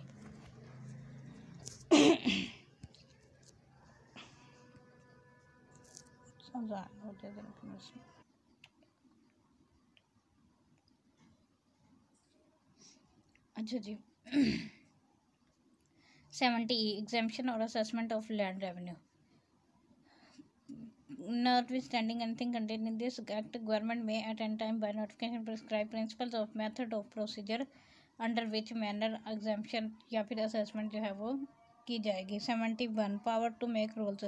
गवर्नमेंट के पास जो है वो पावर है कि वो मेक रूल्स बनाए सेक्शन 72 के तहत फ्रॉम टाइम टू टाइम और मेक रूल्स जितने भी रूल्स असेसमेंट के हवाले से या इंक्वायरी के वजह से कोई भी रूल जो है वो गवर्नमेंट बनाने हैं। Power to be followed in making rules making के लिए पावर जो है before making and rule the provision of 71 government shall in addition to observing the procedure laid down in section 22 Punjab general classes act publish the notification a draft of the proposed rule of the information of persons likely to be affected। मतलब rules कोई भी rules general class act का section 22 यही कहता है कि कोई भी रूल्स बनाने से पहले गवर्नमेंट जो है वो ड्राफ्ट पब्लिश करेगी ताकि अगर किसी उन लोगों के लिए जिनको जो उससे अफेक्ट होने हैं ताकि अगर कोई इशू हो तो पहले ही रिजॉल्व हो सके, ना कि एक रूल बनाने के बाद फिर। 73 power to issue instruction. Government जो है वो या फिर board of revenue approve with the approval of government may for the guidance of revenue officers from time to time issue executive instructions relating to all matters to which the provisions of this chapter apply, provided that such instructions shall be consistent with the provisions of this act and the rules made thereunder। Chapter 8 collection of land revenue। 74 liability for payment of land revenue। Land revenue की payment की liability जो है वो land owner के पास है, जो भी holding का होगा ओनर होगा। 75 security for payment of land revenue. Land revenue की पेमेंट के लिए सिक्योरिटी देगा, कौन देगा? Save as the previous consent of the collector. Rents profits produce holding shall not be liable to taken in execution of a decree order until the rent chargeable against the rents profits or produce or any arrear in respect of holding have been paid। The land revenue for time being assessed as payable in respect of holding shall be first charged upon the rents profits and produce और सबसे पहला charge जो वो लगाएगा वो rents का, profits का और उसके प्रोड्यूस के ऊपर लगाएगा। 76 orders to regulate payment of land revenue. Land revenue की पेमेंट के लिए ऑर्डर जो है, notwithstanding anything contained in and records of right the board of revenue fix the number and amount of the instalments and times place and manner at which the revenue, मतलब land revenue जो है वो fix कर देगा कितने किस्तें में दे जा सकता है और कितने टाइम में दिए जा सकती हैं उसकी instalment. 77 rules to regulate collection, remission and suspension of land revenue. ये भी बोर्ड ऑफ रेवेन्यू के पास पावर है प्रोविंशियल गवर्नमेंट की अप्रूवल के बाद। 78 cost recoverable as part of arrear. Cost जो है रिकवरेबल है, the cost of any process issued under this chapter shall be recoverable as part of the arrear of land revenue in respect of which the process was issued. 78 certified account to be evidence to as to area। certified account जो है वो evidence हो गया arrear के हवाले से। 80 process for recovery of arrear. सबसे important section जो लैंड रेवेन्यू एक्ट का है वो यही है, सेक्शन 80, जिसमें प्रोसेस बताया गया है रिकवरी ऑफ एरियर्स का। तो सबसे पहले जो है वो नोटिस किया जाएगा डिमांड का डिफ़ॉल्टर को 81 के तहत, उसके बाद अरेस्ट किया जाएगा और उसका डिटेंशन भी किया जा सकता है सेक्शन 82 के तहत। 83 के तहत डिस्ट्रेस सेल की जा सकती है उसकी प्रॉपर्टी, मूवेबल प्रॉपर्टी को, और या फिर अनगैदर अनकट क्रॉप्स, मतलब जो अभी फसलें काट ली गई हैं या काटी नहीं गई और अभी उसको मतलब उसको फर्दर प्रोसेस नहीं किया गया, या फिर ट्रांसफ़र करके ज़रिए भी उसके एरिया लिए जा सकते हैं, उसकी होल्डिंग किसी और को ट्रांसफ़र कर दी जा सकती है। अटैचमेंट भी की जा सकती है उसकी प्रॉपर्टी को या उसकी होल्डिंग को एरिया रिकवर करने के लिए। अनलमेंट भी उसको ख़त्म की जा सकती है और सेल की जा सकती है होल्डिंग, या फिर proceeding against other immovable property of the defaulter under section 90। अब ये इस सारा का सारा प्रोसीजर मज़ीद डिटेल में दिया गया है, तो मैं इसको टाइम बहुत ज़्यादा हो गया तो इसको फर्दर नहीं कर रही। मतलब सेक्शन 81 में नोटिस है कि उसको नोटिस किया जाएगा कि वो पे करे। 82 में एरियर्स एंड डिटेंशन, डिफ़ॉल्टर की डिटेंशन के हवाले से सारे उसको सिविल जेल में रखा जाता है for the period of 1 year के लिए ऑलमोस्ट, या फिर 1 मंथ के लिए, एक साल नहीं, 1 महीने तक से ज़्यादा उसको डिटेन नहीं किया जाता है एरियर लेने के लिए, 1 साल के एरियर के लिए।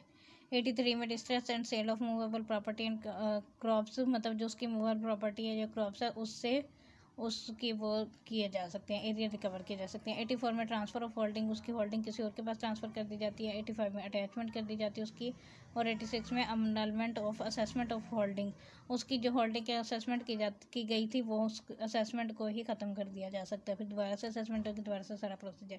87 प्रोक्लेमेशन टू अटैचमेंट और अनलमेंट of assessment and consequences of proclamation की जाती है उसकी असेसमेंट की अनलमेंट के हवाले से। 88 में सेल ऑफ होल्डिंग, उसकी होल्डिंग को सेल कर दिया जाता है एरिया रिकवर करने के लिए। 89 में effect of sale on encumbrance, अगर वो सेल कर दी गई तो इसका इफेक्ट क्या होगा, इनकम्बरेंस, मतलब उसके ऊपर जितने भी चार्जेस हैं वो सारे के सारे उसमें से पे किए जाएंगे एरिया ऑफ लैंड रेवेन्यू के अलावा भी कोई है तो। 90 proceedings against other immovable property of defaulter की अगर कोई और प्रॉपर्टी है मूवेबल या इमूवेबल तो उसमें से भी रिकवर किए जा सकते हैं। 91 remedies open to person denying his liability for an arrear, अगर कोई एरियर नहीं पे करता तो फिर उसके पास रेमेडी क्या है। Notwithstanding anything section 79 when proceedings are taken under this act for the recovery of an arrear, the person against whom the proceedings are taken, अगर वो लाइबिलिटी को डिनाइज करता है तो फिर उसके पास क्या है, वो पे करेगा उस सेम को। Protest made in writing at the time of payment and signed by him as against institute a suit in a civil court for the recovery of the amount so paid. A suit under this section may be instituted in a court having jurisdiction in place where the office of the collector of the district in which the area or some part thereof accrued is situated। अगर कोई मतलब उसने arrear पे कर दिया लेकिन फिर भी उसके खिलाफ कोई लाइबिलिटी आ गई और वो उस लाइबिलिटी से डिनाई कर रहा है तो फिर वो सिविल सूट में जा सकता है, सिविल कोर्ट में। प्रोसीजर इन सेल के हवाले से प्रोसीजर क्या है। 92 प्रोक्लेमेशन ऑफ सेल को सेल करने से पहले प्रोक्लेमेशन की जाती है कि वो सेल की जा रही है, मतलब जिस तरह ऑक्शन का प्रोसीजर होता है सेम वही ये लिया जाता है इधर। 93 indemnity to revenue officer with respect to contest of proclamation, जो रेवेन्यू ऑफिसर प्रोक्लेमेशन को कंटेस्ट कर रहा है तो उसको इंडेमनिटी दी जाएगी। अगर वो रेवेन्यू ऑफिसर, तो वो इंडेमनिटी क्या होगी कि वो आंसरेबल नहीं होगा किसी भी एरर का, मिसस्टेटमेंट का या ओमिशन का जो भी प्रोक्लेमेशन में हुई है, सिवाय इसके कि वो और उसने डिसऑनेस्टली जानबूझकर किया हो। 94 पब्लिकेशन और प्रोक्लेमेशन का पब्लिश किया जाएगा, मतलब अखबार में इश्तेहार वगैरह लगाए जाते हैं कि ये प्रॉपर्टी जो है वो सेल हो रही है, मतलब under the government area of land के बस। 95 time and conduct of sale. Time and conduct of sale, जो सेल जो है वो नहीं ली जाएगी फ्राइडे वाले दिन या फिर किसी भी छुट्टी वाले दिन, सिवाय और जिस अगर वो एक्सपायरेशन ऑफ 30 डे, मतलब 30 दिन का जो उसके पास टाइम होगा उसके अंदर नहीं ली जाएगी, उसके बाद वो करवाई जाएगी। 96 power to postpone sale. Collector जो है वो पोस्टपोन भी कर सकता है सेल को, लेकिन वो रीज़न लिखेगा। 97 स्टे ऑफ सेल। सेल को स्टे भी कर सकते हैं। 98 deposit by purchase in case of sale of immovable property. अगर इमूवेबल प्रॉपर्टी की को भी कर रहा है तो फिर उसके परचेज़र को डिपॉजिट, मतलब वो अमाउंट जो है वो हाईएस्ट बिड वाली जो है वो उसको देगा, मतलब जो बिड लगाई जाती है ना, तो वो फिर उसका जो 25% है वो सबसे पहले एडवांस में देगा परचेज़र, और फिर अगर वो उसको प्रॉपर्टी के खरीदता है तो वो फिर बाकी वो पेमेंट उसकी ली जाएगी, वो फुल पेमेंट वाला 100 है। 99 कॉन्सिक्वेंसेज ऑफ फेलियर टू पे डिपॉजिट। अगर वो डिपॉजिट पे करने में फेल हो जाता है तो फिर उसकी वो जो बिड है वो ख़त्म हो जाएगी और उसको कोई मतलब वो नहीं दिए जाएंगे और फिर रीसेल होगी property. Time 100 time for payment in full. Full payment का टाइम जो है 30 दिन होता है। 30 दिन से पहले पहले परचेजर ने फुल पेमेंट करनी है, मतलब 25% पहले और बाकी 30 दिन के अंदर अंदर।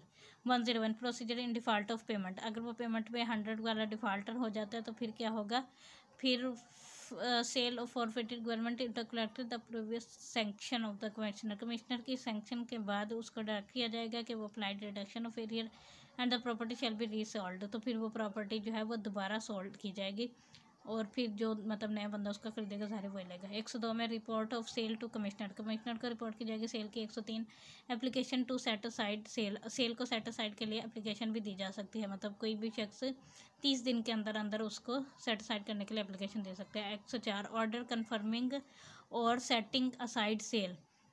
Set after the expiration of 30 days. 30 दिन के बाद वो सेल का जो ऑर्डर है वो कंफर्म हो जाएगा कि वो मतलब सेटिसाइड हुई है या फिर वो इंटैक्ट है। 105 रिफंड और deposit of purchase money when sale is set aside. अगर सेल सेटिसाइड हो जाती है तो फिर उसकी परचेज मनी उसको वापस की जाएगी जिसने वो प्रॉपर्टी खरीदी थी। 106 प्रोक्लेमेशन आफ्टर पोस्टमेंट ऑन और ऑन रीसेल। रीसेल के बाद भी मतलब अगर वो पोस्टपोन होती है तो फिर या फिर दोबारा सेल की जाती है तो फिर प्रोक्लेमेशन होगी और वो सारा प्रोसीजर दोबारा अडॉप्ट किया जाता है। 107 on confirmation of sale possession and certificate to be granted to purchaser. Purchaser के पास सेल की कन्फर्मेशन के पास उसका पोजेशन दे दी जाती है और सर्टिफिकेट भी ग्रांट किया जाता है। 108 sale of movable property and perishable articles. Movable property अगर पेरिशेबल आर्टिकल्स है तो फिर उसको पहले ही सेल कर दिया जाता है। 109 mode of payment for movable property when sale is concluded on the spot. तो फिर पेमेंट का मोड क्या होगा वो फिक्स किया जाएगा and in default of such payment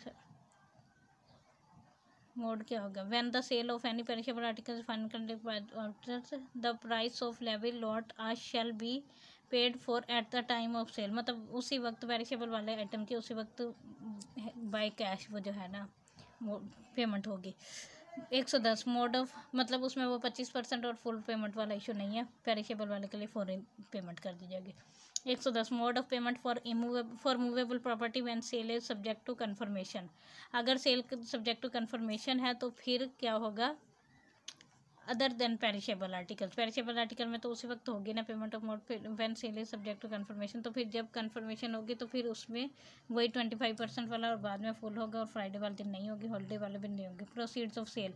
अगर सेल जो है वो मूवेबल प्रॉपर्टी की है और या फिर उसके प्रोसीड्स के हवाले से है और वो अभी तक कंफर्म नहीं है तो फिर प्रोसीड जो है वो shall applied the first place to the payment of an arrear. सबसे पहले उसमें से एरियर दिए जाएंगे और फिर बाद में बाकी चीज़ें की जाएंगी। 112 claims to be attached to attach movable or immovable property, how to be dispose of. अगर कोई क्लेम है जो सेटअप किया है किसी थर्ड पर्सन ने मूवेबल या इमूवेबल प्रॉपर्टी के हवाले से जो कि अटैच की गई है इस प्रोविजन के तहत, तो कलेक्टर जो है उसका एडमिट भी कर सकता है और उसको रिजेक्ट भी कर सकता है और उसके ऊपर इंक्वायरी भी कर सकता है।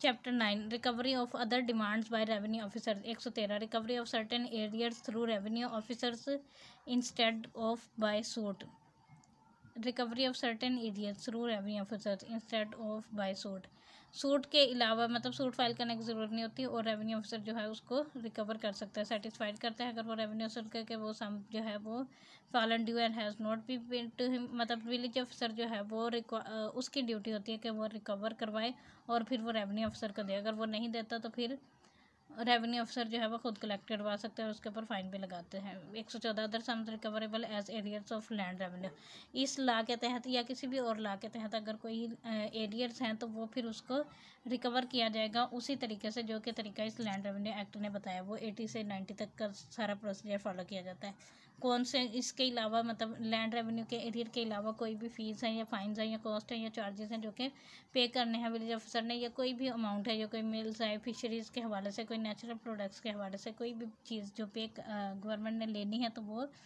एरियर्स ऑफ लैंड की तरह ही रिकवर करेगा 115 application of chapter 8 two sums recoverable under this chapter chapter 8 वो असेसमेंट वाला वो उसकी एप्लीकेशन जो है वो रिकवरेबल इस चैप्टर के तहत भी दी जा सकती हैं 115 charges for recovery of dues other than provincial dues as arrears of land revenue recovery of dues के हवाले से जो कि प्रोविंशियल ड्यूज़ के अलावा कोई भी एरियर्स ऑफ लैंड रेवेन्यू वाला तो वो भी रिकवर किए जा सकते हैं ड्यूज़ जबकि कोई सम सिवाय उसके जो कि क्रेडिट की गई हो which is to be credited into a form of provincial consolidated fund of the West Pakistan is collected as an arrear of land revenue under the provision of this chapter a commission at the rate of 2% of the sum collected shall be deducted therefrom as recovery charges and the amount of such commission shall be credited into provincial government consolidated fund मतलब किसी और जो provincial government का कोई fund दिया गया है तो उसमें से भी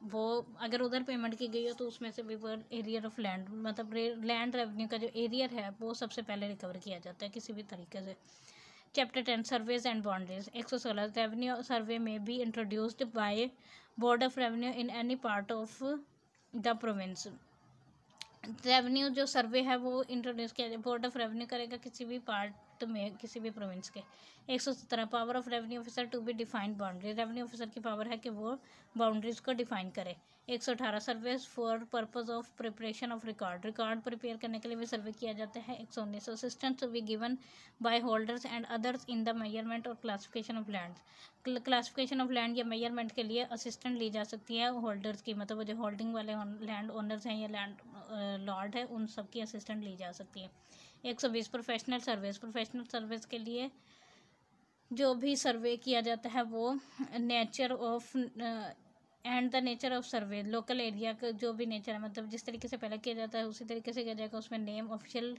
डेजिग्नेशन ऑफ द ऑफिसर जो सर्वे कर रहा है और काइंड ऑफ बाउंड्री जिस तरह की वो बाउंड्री लगा रहा है वो सारी उसमें डिटेल लिखेगा 121 power of board of revenue to make rules for demarcation of boundaries and erection of boundary marks मतलब बाउंड्री मार्क पहले एक दफ़ा बाउंड्री लगा दी उस बाउंड्री को ख़त्म करने के लिए भी पावर जो है बोर्ड ऑफ रेवेन्यू के पास है और वो उसके हवाले से रूल्स बनाएगा 122 effect of the settlement of boundary की सेटलमेंट का इफेक्ट क्या होगा of the proper position of the boundary line or boundary marks and the rights of the land owners either side of the boundary mark fixed in respect of the land adjusted apportion or not apportion to their respective holdings मतलब जो land owner है उनके rights को इन्फ्रिज नहीं किया जाता 123 power to fix boundary between riverain states जब दो या दो से ज़्यादा स्टेट रिवर एक्शन मतलब दरिया के ज़रिए उसका कोई कनेक्शन हो तो फिर वो क्या होगा उसके हवाले से जो कस्टमरी लॉ चल रहा होगा उस हिसाब से बाउंड्री जो है वो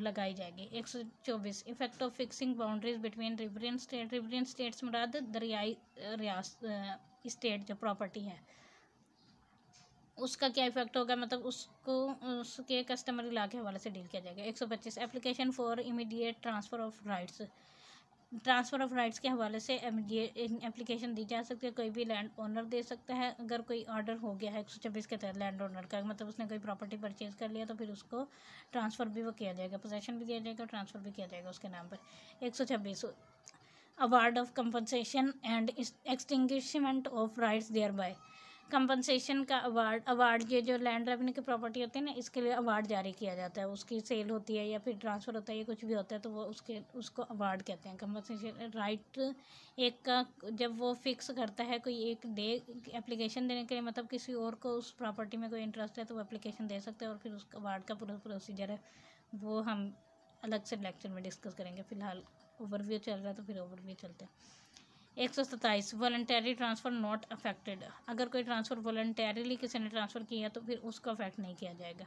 128 rights transfer to be liable to all the incidents of tenure of the state to which the transfer is made.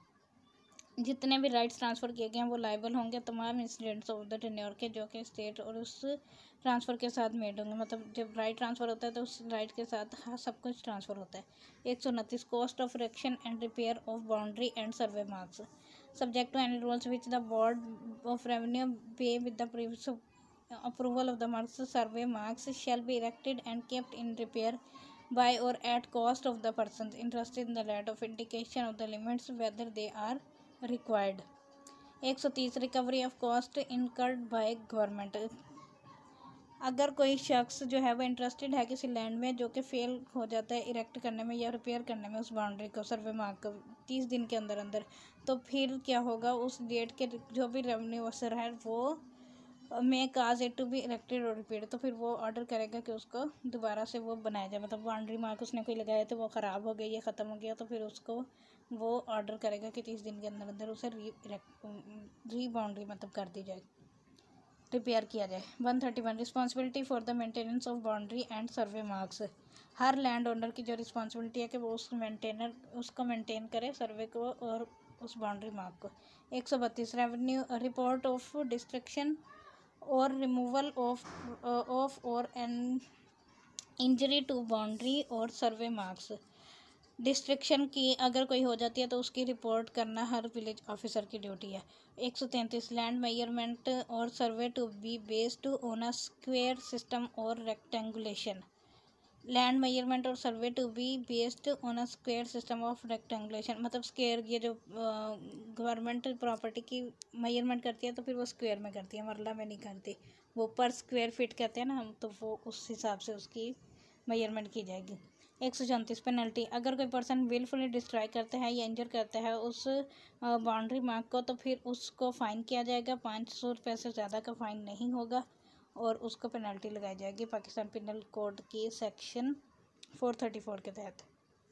Chapter 11 partition. 135 public application for partition. Partition के हवाले से एप्लीकेशन दी जा सकती है, कोई भी जॉइंट ओनर दे सकता है, और जो है at the date of the application share in recorded under chapter 6 as belonging to him, और उसका कोई उसमें राइट ऑफ शेयर बनना चाहिए और रिटन एक्नॉलेजमेंट हो उस राइट की कि उसका राइट बनता है। मतलब ऐसे ही कोई एप्लीकेशन नहीं दे सकते जब तक कि उसका राइट नहीं होगा पार्टीशन की। 135 A partition in case of inheritance. अगर इनहेरिटेंस है तो भी एप्लीकेशन दी जाती है पार्टीशन की। मतलब एक पर्सन शख्स की प्रॉपर्टी थी, वो मर गया और उसके वारसान जो है वो प्रॉपर रेवेन्यू ऑफिसर को एप्लीकेशन दे सकते हैं पार्टीशन की। मतलब उसके लिए सूट फॉर पार्टीशन करना ज़रूरी नहीं होता, पहले रेवेन्यू ऑफिसर से भी पार्टीशन करवाई जा सकती है। 136 restrictions and limitations on partition. Partition पर रिस्ट्रिक्शन और लिमिटेशन क्या है कि प्लेस ऑफ वर्शिप जो है वो नहीं हो सकती, बरियल ग्राउंड्स की भी पार्टीशन नहीं होगी। पार्टीशन ऑफ फेडिंग अगर इम्बार्कमेंट है, वाटर कोर्स है, वेल है, टैंक है, ग्रेस्ड ग्राउंड है या कोई भी लैंड जो ऑक्यूपाइड है किसी भी साइट ऑफ टाउन और विलेज की, तो फिर उसकी पार्टीशन नहीं होगी। 137 notice of application for partition. Partition का नोटिस दिया जाएगा कि वो कोई भी प्रॉपर्टी की जो पार्टीशन, ताकि को शेयर आके उसमें अपना शेयर ले सकें या उसमें अगर किसी का कोई ऑब्जेक्शन है तो वो फिर रिजॉल्व किया जा सके। 138 addition of parties to application. Parties में एक से ज़्यादा लोगों को भी ऐड किया जा सकता है, जितने को शेयर है तो उनको एक ही एप्लीकेशन में ऐड किया जा सकते हैं। 140 procedure on admission of application. अगर एप्लीकेशन एडमिट हो जाती है तो फिर क्या होगा, उसका टाइटल जो उस प्रॉपर्टी का है वो डिटरमिन किया जाएगा और प्रॉपर्टी जो है वो डिवाइड कैसे की जाएगी उसका मोड डिटरमिन करेगा revenue officer. 141 question of title of holding. Holding के टाइटल का question.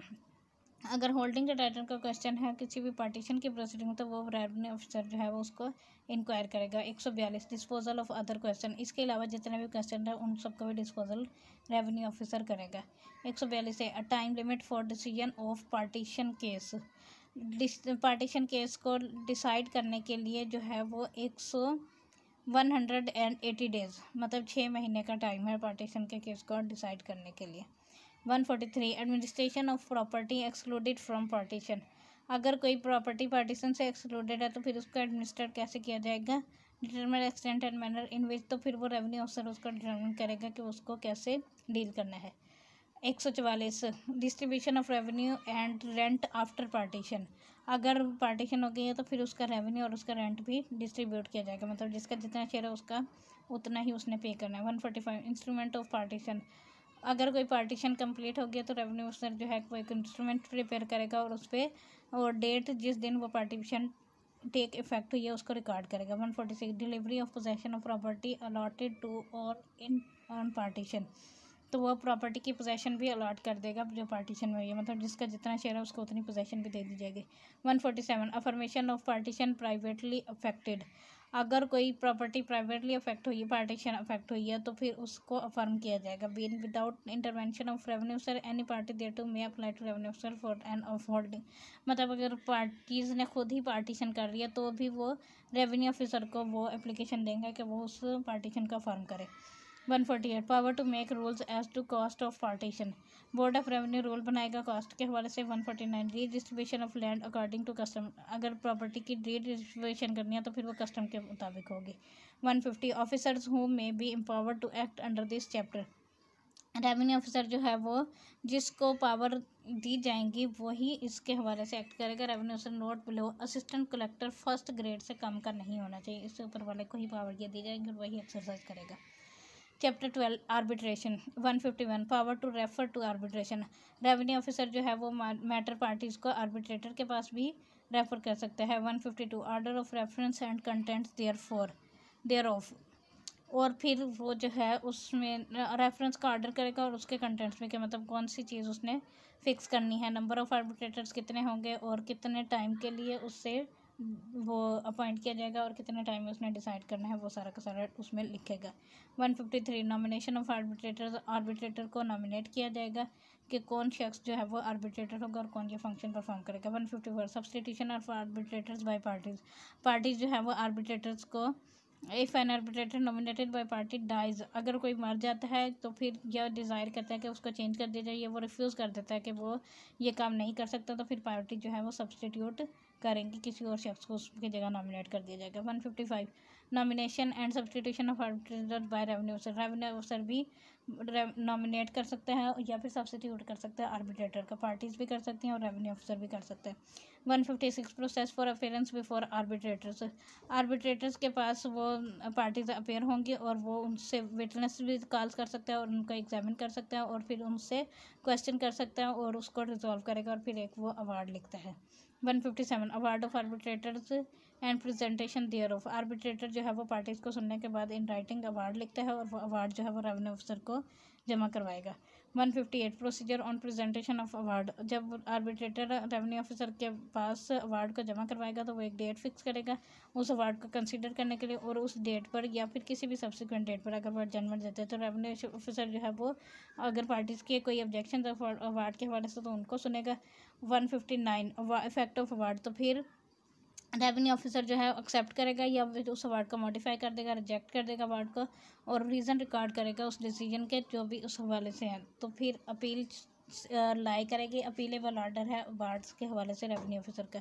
160 arbitration act not to apply to arbitration under this chapter.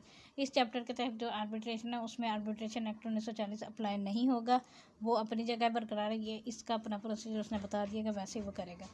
Chapter 13 appeal review and revision. 161 appeals. Collector जो है वो अगर कोई ऑर्डर करता है असिस्टेंट कलेक्टर को तो फिर उसकी अपील कमिश्नर को की जाएगी जब वो ऑर्डर मेड करेगा, और कमिश्नर की अपील बोर्ड ऑफ रेवेन्यू को की जाएगी, और जब ओरिजिनल ऑर्डर कंफर्म हो जाएगा फर्स्ट अपील का तो फर्दर अपील नहीं की जाएगी। When the such order is modified reverse the appeal by the collector the order may be commissioner to further appeal if any to him shall be final. 162 limitation for appeals. Appeal के लिए limitation क्या है? 30 days हैं appeal collector की appeal के लिए, 60 days commissioner की appeal के लिए और 90 डेज़ बोर्ड ऑफ रेवेन्यू की अपील के लिए। 163 रिव्यू। कमिश्नर या कलेक्टर जो है वो ऑन मोशन भी रिव्यू कर सकते हैं या फिर जो भी उन्होंने ऑर्डर खुद पास किया उसको रिव्यू किया जा सकता है और उसको मॉडिफाई कर सकते हैं, रिवर्स कर सकते हैं या कंफर्म कर सकते हैं, या फिर कोई भी पार्टी अग्रीव्ड है तो वो एप्लीकेशन दे के करवा सकती है उसको रिव्यू और उसमें चेंजिंग करवा सकती है। 164 रिवीजन। बोर्ड ऑफ रेवेन्यू जो है वो किसी भी टाइम खुद भी और या फिर किसी पार्टी की एप्लीकेशन में 90 दिन के अंदर अंदर रिकॉर्ड उसको मंगवा सकते हैं, मतलब रिवीजन की जितनी भी सारी की सारी पावर्स हैं वो एक्सरसाइज कर सकते हैं। 160 रिवीजन को उर्दू में निगरानी कहते हैं। 165 stay of proceeding and execution of orders and decrease. Stay भी हो सकती हैं प्रोसीडिंग और ऑर्डर्स और डिक्री जो है वो भी स्टे किए जा सकते हैं अपील में। अच्छा जी, आगे है 166 क्लैरिकल मिस्टेक्स। ऑफिशियल क्लैरिकल या अर्थमेटिकल मिस्टेक जो है वो रेवेन्यू ऑफिसर और या कोई भी एरर जो उसमें एक्सटेंडर स्लिप से हो गया या कमीशन से हो गया किसी भी टाइम पर वो करेक्ट किया जा सकते हैं रेवेन्यू ऑफिसर के ज़रिए। 167 computation of period of limitation limited under this chapter. In computation of period of an appeal from an application for the review, revision or an order under this act, limitation therefore shall be governed by the provisions of the Limitation Act 1908। Limitation Act 1908 का सारा limitation इसमें apply होगी। Limitation act का मैं lecture पूरा का पूरा upload कर चुकी हूँ, वो आप चैनल की प्लेलिस्ट में लिमिटेशन एक्ट से देख सकते हैं। Chapter 14 supplemental revision provisions revenue deposit. 168 168 power to deposit certain sums other than rent.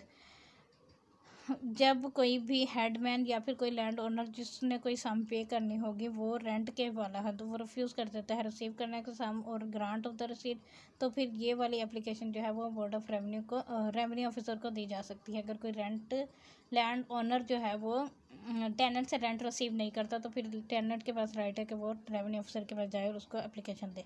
169 procedure in case of deposit. अगर कोई भी डिपॉजिट है जो कि मेड करनी है किसी भी पेमेंट जो ड्यू है गवर्नमेंट के हवाले से तो वो क्रेडिटेड की जा सकती है अकॉर्डिंगली रेवेन्यू ऑफिसर को। रेवेन्यू ऑफिसर जो है उसको रिसीव कर सकता है। Orders of civil and criminal courts. 170 orders of civil and criminal courts for execution of process against land etc। Orders issued by criminal or civil courts for the attachment of sale or delivering of any land or for the attachment of sale of produce of any land shall be addressed to the collector or such revenue officer as the collector may appoint in this behalf and be executed by the collector or that officer in accordance with the provision of the law applicable to court issuing the orders or with any rules not in considered board of revenue with the concurrence of high court and the previous of regular government। मतलब जो civil या criminal court अगर किसी attachment या cell का order करती हैं तो फिर वो बोर्ड ऑफ रेवेन्यू जो है उसमें असिस्ट करेगा उसकी रिकवरी करवाने के लिए और हाई कोर्ट के साथ मिलकर और प्रोविंशियल गवर्नमेंट की प्रायर परमिशन से। 171 provision preservation of attached produce. Attachment की जो प्रोड्यूस है उनको प्रिजर्व किया जाएगा। Exclusion of jurisdiction of civil court को एक्सक्लूड किया गया है जुरिस्डिक्शन से, मतलब जो रेवेन्यू ऑफिसर की जो जुरिस्डिक्शन है उसके ऊपर सिविल कोर्ट्स के पास पावर नहीं है।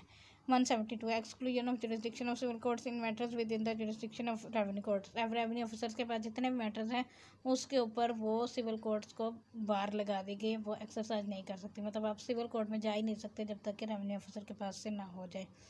173 powers to invest officers making record of rights और general reassessment with the powers of civil courts.